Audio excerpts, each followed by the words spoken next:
salah satu acara andalan media online Fokus Priangan dan Nuansa Priangan TV. Alhamdulillah pada hari ini kita akan menggelar salah satu program dari media online Fokus Priangan, yaitu acara Kutang, Kupas Tuntas Calon Bintang.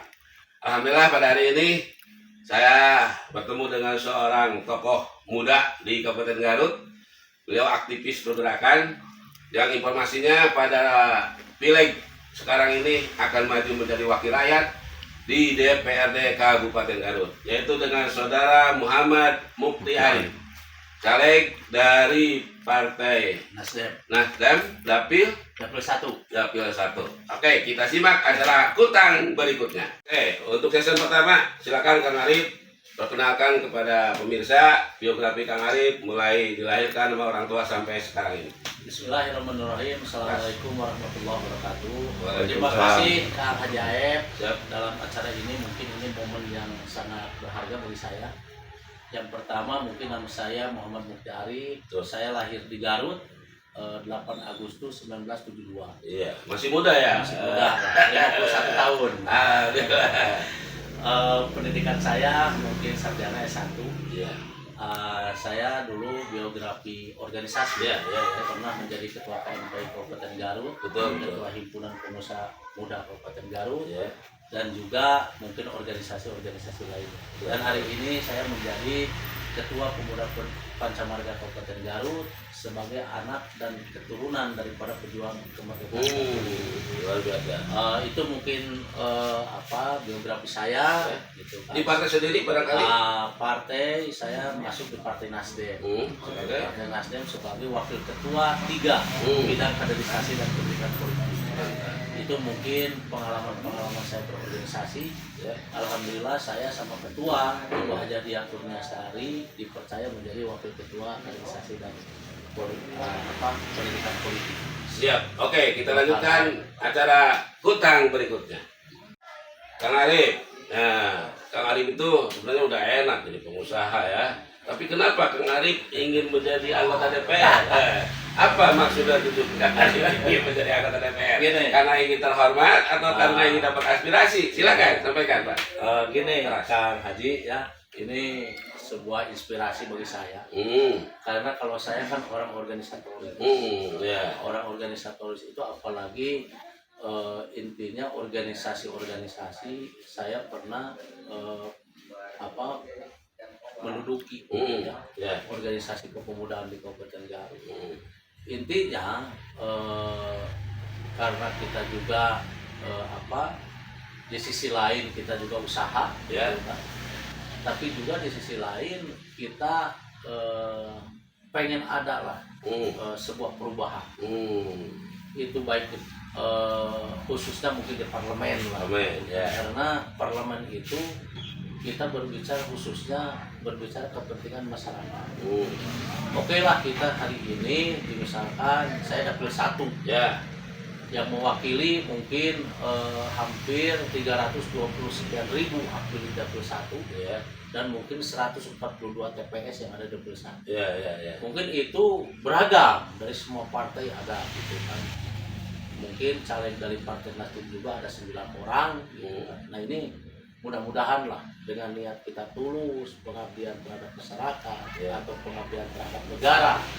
Mungkin selama ini saya sebagai pernah jadi ketua organisasi dan sebuah kerjasama dengan pemerintah dan sebagainya itu pernah saya lakukan di konteks. Jadi artinya pengalaman yang sudah ada akan diterapkan dalam sebuah peraturan sehingga bisa atau apa gitu kan, sehingga bisa hari ini mungkin keberpihakan kepada rakyat itu harus terwujud.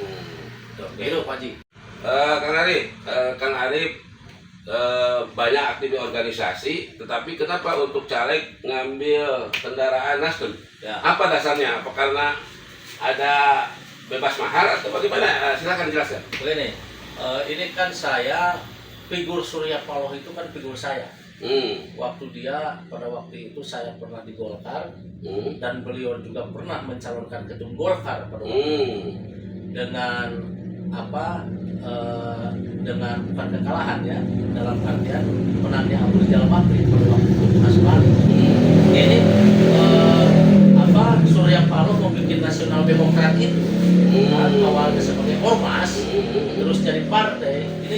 inspirasi saya. Oh. Gitu kan. Ya. Karena Pak Surya Paloh itu sangat negarawan. Betul. Orang negarawan asli. Dia itu hari ini kan punya parlemen. Ya. Ya, punya calon presiden, tapi Ya. dia tidak ingin. Nah, ya. Kenapa tidak ya? Ya, luar biasa ya. Karena dia mungkin dalam artian sudah sebagai pengusaha besar di Indonesia. Nah, itu yang menjadi inspirasi saya. Yang kedua, Partai Nasdem ini dalam artian tidak bermahar. Iya, iya. Itu benar itu. Benar itu ya? Benar itu. Kan biasanya lagi itu bukan ada. hanya cerita, gitu Iya, kan? iya. Bukan hanya cerita, gitu kan? Itu benar tidak bermahar. Hari ini aja 50 caleg yang masuk di DPR tidak sepeser pun.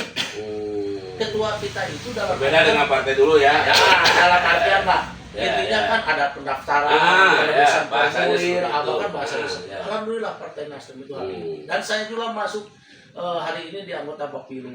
Alhamdulillah hadir caleg-caleg sangat kompeten lah di Partai Nasdem. Nah, mungkin secara pengadministrasian Ya. itu kan hanya sebatas SKCK, Ya, itu kan, wajar terus lah. medical check up, Ya. itu wajarlah caleg Ya, dalam ya. artian mengeluarkan finansial. Ya. Karena itu otomatis bayar lah kan. Ya. Nah, ini yang saya menjadi terinspirasi. Saya dalam artian pada waktu itu sama Budia, dalam artian saya ikut menjadi pengurus Partai Nasdem. Ini kan sebuah istilahnya sebuah inspirasi saya. Apalagi saya melihat Partai Nasdem ini setelah masuk ke dalam saya kan tahu, gitu kan? Ya. Bagaimana ini Partai Nasdem ini kan gitu kan? Secara struktural sampai di bawah, sampai ke tingkat desa dan lain sebagainya. Ini sangat masif Partai Nasdem. Kang Ari dipercaya sebagai Bapilu. Kira-kira target Nasdem untuk Garut itu berapa kursi? Nah ini statement pada waktu di pendaftaran KPU, Ya. pendaftaran pada waktu itu partai di KPU. Ya. Ini kan ketua Partai Nasdem sudah berstatement bahwa Partai Nasdem ditargetkan menjadi ditargetkan Meraih 7 kursi. 7 kursi ya. Ya, gitu kan di parlemen. Parlemen ya. Ini mudah-mudahan kan bisa memberikan pengaruh, gitu kan. Ya, ya. Pengaruhnya apa? Karena kalau 7 kursi itu unsur pimpinan pasti ada, Ya. gitu kan. Nah, keberpihakan ini intinya kan statement ini karena apa? Partai Nasdem ini kan warna biru berseluit kuning itu apa artinya kan? Apa Paham, gitu kan. Silakan jelaskan. Nah, itu kan warna biru itu kebijakan yang betul-betul kebijakan yang betul-betul tegas. Pak Surya Paloh itu waktu memilih Anies Baswedan menjadi calon presiden itu sangat tegas dan lugas. Ya. Nah, seluit kuning itu salah satunya kegotong royongan. Jadi di Nasdem itu dibangun kegotong royongan itu, alhamdulillah hari ini saja 50 caleg yang ada di Partai Nasdem kita berkomunikasi, tidak menjadi pesaing, gitu kan, tidak menjadikan kompetitor yang dalam artian pesaing di lapangan dan lain sebagainya. Kita bersilaturahmi baik, apalagi Bu Ketua ini istilahnya membuat fakta integritas siapapun yang menang. Intinya kan yang paling penting kerjasama dan silaturahminya itu berkepanjangan. Jangan sampai selesai pilek caleg bubar, gitu kan gitu ya. Nah ini arti Nasdem ini. Jadi saya juga dalam artikan sekarang mensosialisasikan itu lambang Nasdem. Lambang masyarakat itu harus tahu karena di kertas suara itu bukan Nasdem, Nasional Demokrat nomor 5. Gitu. Kan gitu. Nanti kita membuka warna hijau untuk kabupaten. Jadi tidak Di nomor 5 Nasdem, itu tapi bukan Nasdem, Nasional Demokrat. Dan ini juga caleg juga kan semuanya perlu mensosialisasikan ini. Kan jadi masyarakat tahu lambang partai itu warna biru nevi berseluit kuning. Gitu. Artinya itu tadi. Siap. Itu kan salah satu. Oke, luar biasa. Kita lanjutkan acara Kupas Tuntas bersama calon dewan Bapak Muktiari. Pilih menjadi anggota DPRD Kabupaten Garut, salah satu tugas dan fungsi dewan itu adalah legislasi, budgeting, dan controlling. Nah, apa yang akan dilakukan oleh Kang Arif, baik itu di legislasi, karena apa yang perlu diperjuangkan, kemudian tentang budgeting, bagaimana anggaran aspirasi akan disampaikan, dan tentang controlling itu sendiri, bagaimana akan dilakukan Kang Arif terhadap kinerja pemerintah. Ini mungkin saya menyampaikan, karena saya belum pernah jadi anggota DPR, Ya. tapi saya sedikit baca Ya harus dong. Itu kan. Ya. Itu kan di Undang-Undang MD3 itu tertera Hmm. DPR RI, DPD RI, provinsi dan kabupaten. Hmm. Itu kan nanti ada alat kelengkapan DPR. Hmm. Fungsi DPR selain dari kontrol, pengawasan dan legislasi, itu nanti ada mungkin di alat kelengkapan DPR. Badan anggaran, Ya. badan kehormatan, badan legislasi. Betul. Nah ini mungkin sudah menjadi sebuah kewajiban bagi anggota legislatif yang nanti jadi 50 kursi ini. Nah intinya bisa berkolaborasi dari semua partai yang masuk di dalam DPR itu sendiri. Betul. Nah apakah itu disesuaikan dengan keahlian? Ya, apakah itu disesuaikan dengan profesi? Betul. Apakah itu disesuaikan dengan keilmuan? Saya contoh sarjana ekonomi. Ya. Apakah mau masuk di komisi 3 atau di komisi 1? Ya. Ya, saya juga dalam artian orang administrasi negara. Kan bisa saja di Komisi 1 pemerintahan. atau di komisi 3 Ya. gitu kan. Nah, ini mudah-mudahan nanti fraksi Nasdem itu kan bisa sumber daya manusianya bisa berbagi di alat kelengkapan dewan itu sendiri gitu kan. Nah, harapan saya ini kan dalam artian di dewan itu ada badan anggaran. Nah, badan anggaran itu keberpihakan kepada masyarakat itu harus muncul. Yang kedua, apa yang akan dilakukan tentang peraturan daerah atau dirumuskan peraturan bupati? Ya. Ini kan hari ini itu saja, Pak. Harus ada gerakan dong. Kalau saya nanti, saya paripurna akan mengusulkan. Apa tuh? Misalkan, perda sholat berjamaah. Ya, benar nggak? Misalkan waktu kerja duhur nih, gitu kan? Oke. Atau pakai perbub lah, atau pakai perda lah, dan lain sebagainya. Ada aturan yang mengikat. Semua pedagang, semua sholat berjamaah. Saya sering sholat di Masjid Pemda aja nggak penuh, Pak. Nah itu. Padahal kalau semua sholat penuh tuh masjid. Apakah itu Ya. harus istilahnya harus seperti begitu? Kan itu ajakan. Mudah-mudahan semua anggota dewan terpilih sepakat ya. Sepakat. Ya, Nah intinya kan dalam artian bukan dalam artian sholat kudu. Nah itu mah kewajiban tapi ada. Betul. Tapi kalau misalkan ya kita melihat contoh lah di Arab Saudi ya, waktu sholat semua pedagang nutup lah setengah jamah gitu kan. Nah ini mungkin karena kita sebagai hampir 95% orang kita muslim, betul. Ya mudah-mudahan ini bisa terlaksana dengan baik. Amin. Itu kan harapan saya. Amin. Saya pun selaku karena orang saya Islam begini, sepakat. hakul muslim ala muslim pun saling mengajak Luar kepada biasa. karena itu. Ini anggota dewan religius itu. Kan seperti itu.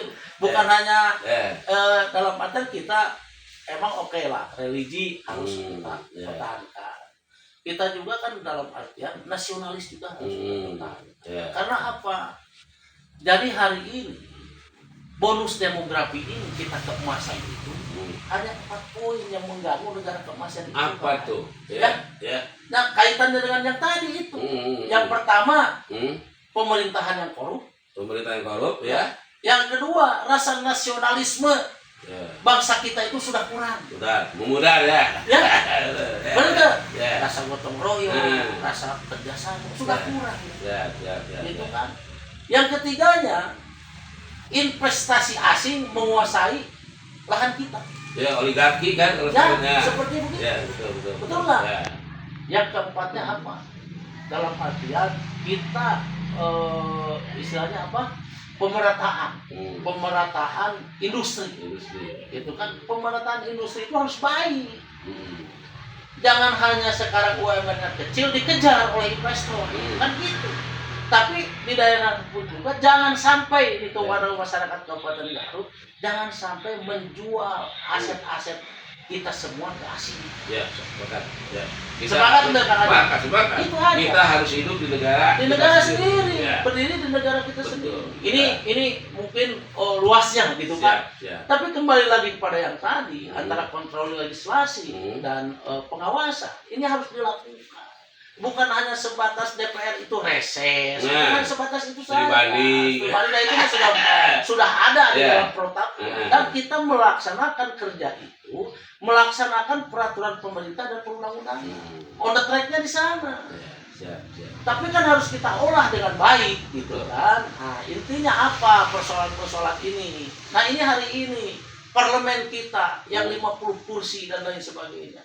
Mudah-mudahan ke depan parlemen yang baru membuat sebuah perubahan di Kabupaten Garut. Amin. Gitu kan? Amin. Luar biasa. Dengan keberpihakan terhadap masyarakat. Oke, kita lanjutkan acara kupas tuntas berikutnya. Wah, luar biasa nih ngobrol dengan orang pergerakan. Enak gitu ya. Terakhir Kang Arif ya. Siap. Pileg dan Pilpres akan kira tanggal 14 Ya, Februari sebentar lagi. Silakan harapan Kang Arif baik itu untuk calegnya ataupun untuk Pilpres disampaikan kepada pemirsa. Begini, ini mungkin saya Muhammad Mukti Arif. Ini yang terakhir mungkin saya closing statement. Ya.